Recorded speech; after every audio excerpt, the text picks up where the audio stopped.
seorang muslim haram untuk mendiamkan saudaranya lebih dari 3 hari. Kenapa Zakaria itu oleh Allah dijadikan tidak bisa bicara selama 3 hari? Karena kalau lebih dari 3 hari itu haram, kan? Jadi batas, katakanlah saya marah dengan seseorang, boleh itu untuk diam, tapi jangan sampai lebih dari 3 hari.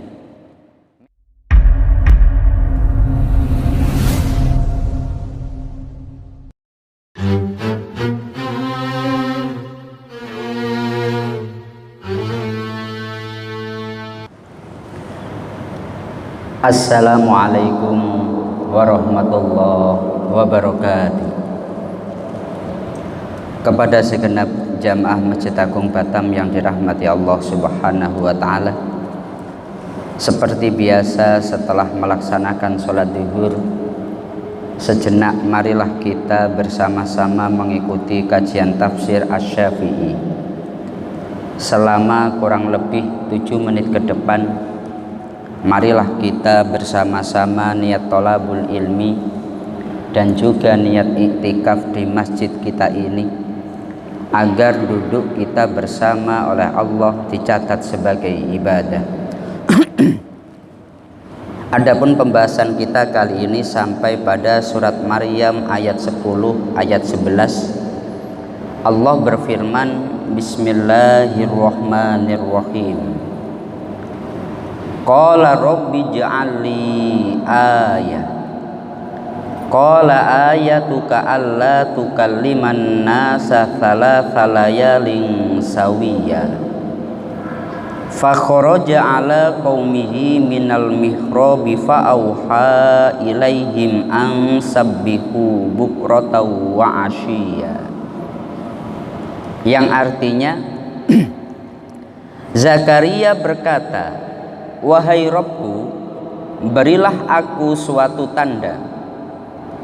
Allah kemudian berfirman, tanda bagimu ialah kamu tidak dapat bercakap-cakap dengan manusia selama 3 malam, padahal kamu sehat. Kemudian dia, yakni Nabi Zakaria, keluar dari mihrab menuju kaumnya. Lalu dia memberi isyarat kepada mereka, hendaklah kalian bertasbih pada waktu pagi dan petang. Imam Asy-Syafi'i di dalam Mukhtasar Muzadi diriwayatkan beliau menjadikan ayat di atas sebagai hujjah bahwa bermusuhan atau tidak mau berbicara dengan sesama umat Islam diharamkan jika melebihi 3 hari. Jika seseorang menulis surat atau mengirim utusan kepada orang yang dimusuhi dan tidak diajak bicara, maka dia tetap dianggap bermusuhan meskipun dia telah berkomunikasi lewat surat atau utusan, karena 2 hal itu tidak dapat membatalkan kuasa bicara. Kita melanjutkan pembahasan kita berkaitan dengan Nabi Zakaria, bahwasanya Nabi Zakaria ini adalah seorang nabi yang sampai, kalau dalam salah satu riwayat, umurnya 120 tahun itu belum punya anak. Jadi beliau itu sampai tua sekali, istrinya umur 98, Nabi Zakaria umurnya 120, baru beliau bisa memiliki anak yang bernama Nabi Yahya. Karena Nabi Zakaria ini sudah tua dan istrinya sudah dipastikan mandul, wamroati akhir, istrinya mandul, nggak bisa memiliki anak. Kemudian Nabi Zakaria itu setelah melihat karomah yang diterima Maryam, di mana Maryam itu pasti mendapatkan makanan yang semestinya tidak ada, di tempat Maryam pasti ada. Ketika Maryam ditanya, itu adalah rizki dari Allah Subhanahu wa Ta'ala, Maka Nabi Zakaria langsung berdoa, kalau Maryam saja bisa, tentu saya juga bisa.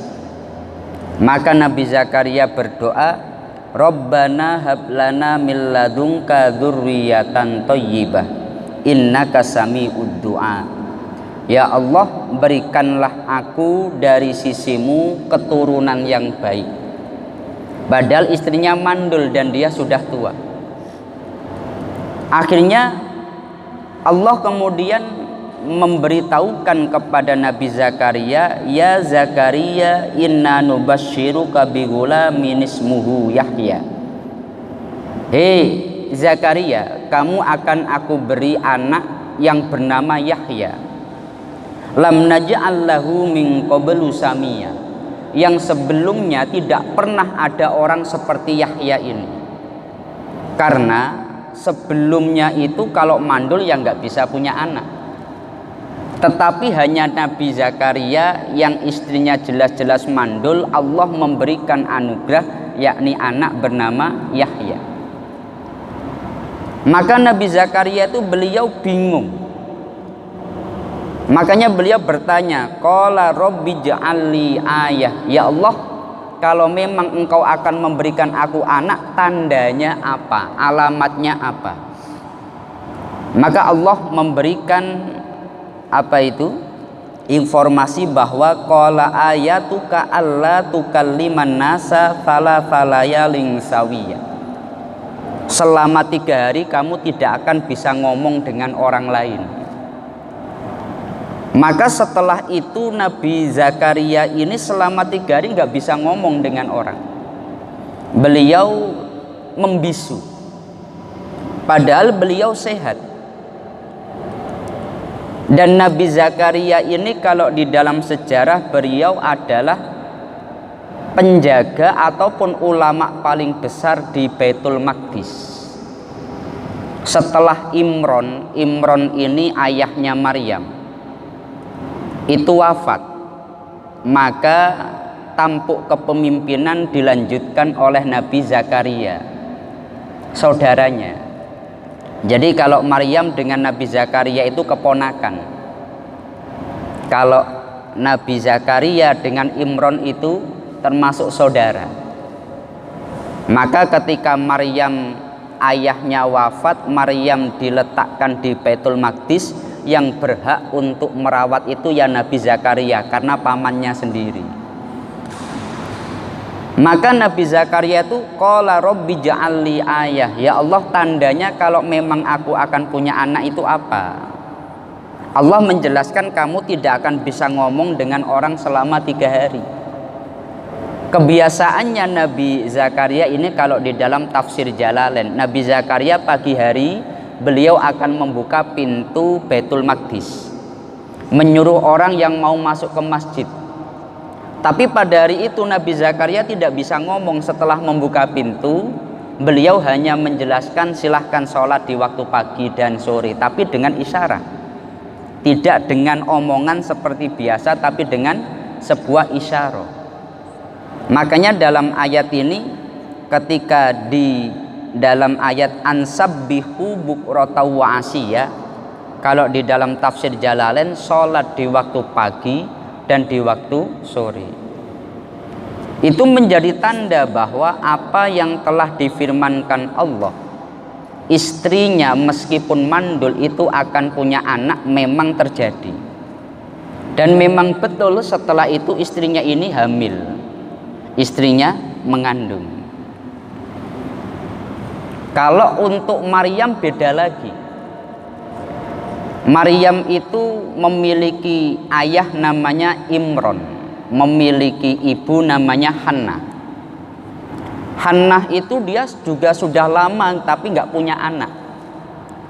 Ketika dia melakukan perjalanan, dia melihat ada burung sedang menyuapi anaknya, memberi makan anaknya. Maka pada saat melihat hal itu, Hannah langsung doa, ya Allah, wong burung saja engkau beri keturunan, masa aku tidak kamu beri keturunan.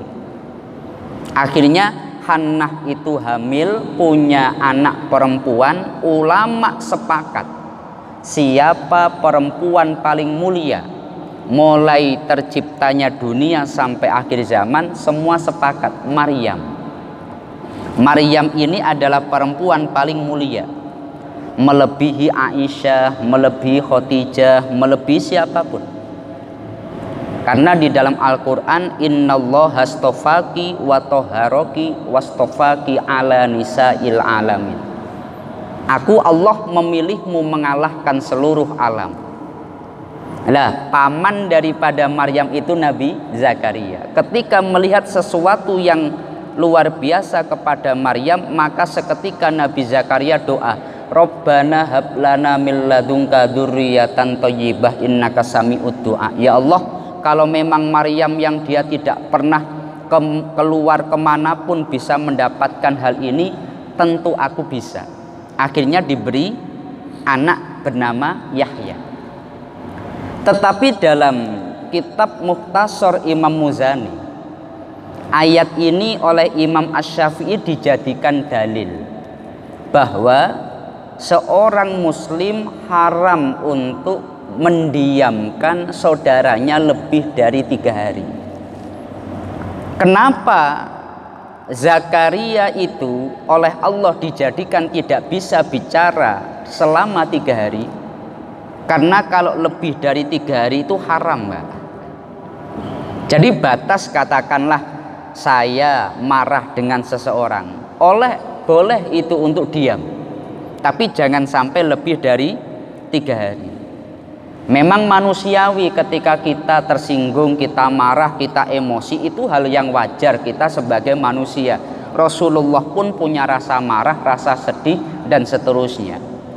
Tetapi yang dilarang adalah bila melebihi 3 hari. Maka ayat ini oleh Imam Asy-Syafi'i dijadikan dalil bahwasanya diharamkan untuk melebihi 3 hari ketika mendiamkan saudaranya. Dan menurut Imam Asy-Syafi'i, ketika katakanlah saya nggak ngomong selama lebih dari 3 hari, tapi kan saya sudah ngirim tulisan, tapi kan saya sudah ngirim utusan, menurut Imam Asy-Syafi'i itu belum menggugurkan hukum keharaman. Katakanlah males untuk ngomong, akhirnya kirim SMS atau WA, menurut Imam Asy-Syafi'i itu belum menggugurkan hukum haram. Tulisan ataupun utusan tidak menggugurkan hukum ini. Lah kadangkala kita seperti itu.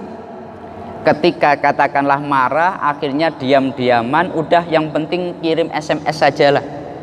Pun SMS-nya atau WA-nya cuma copy paste dikirimkan saja. Lah ini menurut Imam Asy-Syafi'i, ketika seseorang dia itu bermarah-marahan atau dia itu mendiamkan saudaranya, berdasarkan ayat ini haram bila lebih dari 3 hari. Dan ketika dia katakanlah mengirimkan sebuah tulisan, surat ataupun utusan, itu tidak menggugurkan hukum haramnya. Karena yang bisa menggugurkannya ketika dia kembali bertegur sapa atau sekarang kembali ngomong kepada saudaranya tersebut. Nah, ini semoga bisa bermanfaat untuk kita bersama. Mari kita tutup dengan bersama-sama membaca surat Al-Fatihah. Semoga Allah senantiasa memberikan kita semuanya kesehatan dan Allah melancarkan semua urusan-urusan kita bersama. Al-Fatihah. A'udzu billahi minasyaitonir rajim. Bismillahirrahmanirrahim. Alhamdulillahirabbil alamin. Arrahmanir rahim. Maliki yaumiddin. Iyyaka na'budu wa iyyaka nasta'in. Ihdinas siratal mustaqim. Shiratal ladzina an'amta 'alaihim ghairil maghdubi 'alaihim waladdallin. Amin. Kurang lebihnya dari kami mohon maaf. Akhirul qauli wallahul muwaffiq ila aqwamit thoriq. Wassalamualaikum warahmatullahi wabarakatuh.